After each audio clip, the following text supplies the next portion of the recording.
Introducing the Super Worm.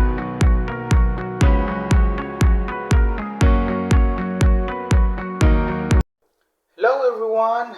Good morning! May gusto kong paalam sa inyo guys. Sinong nagkakainan nito guys? Ito po ay isang super worm. Katawan, yan po yung likuran. Tsaka ito yung kanyang ngipin. Tsaka yung paa niya ito sa ilalim. Ito yung dulo sa kanyang So, makakain ba po ito guys o hindi? Ayan guys. So, meron akong isang clue sa inyo guys. Pwede po ito siyang kainin. Dahil ito po ay nagtataglay po ng rich in protina. Rich in protein po ito guys. So, rich in protein sa ating katawan ay nakakatulong ang isang bagay na maraming protina sa ating katawan. Ayan guys. Ang pangalawa guys ay rich in chitin. Ang chitin po guys ay nakakatulong na mapabilis yung ating pagdudumi or yung pagdidispose po ng ating mga dumi sa ating katawan. Yan guys. Yan ang chitin po guys. So, ang pangatlo guys ay high in fiber. Fiber po guys.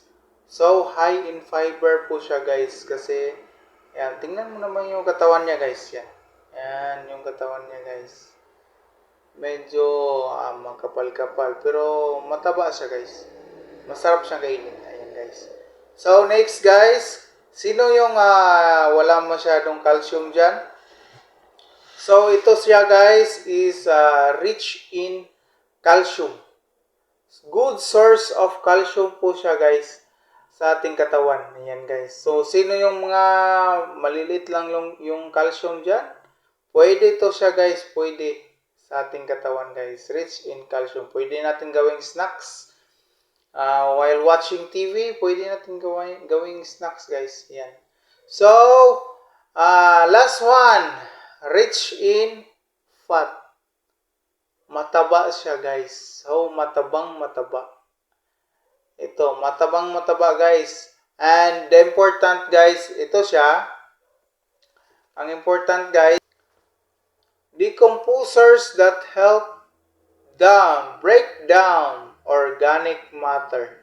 Yan guys. Break down organic matter. So yung example guys, pag nagpapakain kayo ng example, kasi kadalasan pagkain nila is mga sayote. Marami to guys. Yan. Marami to guys. Ayan. Patingin ko sa inyo. Kasi marami.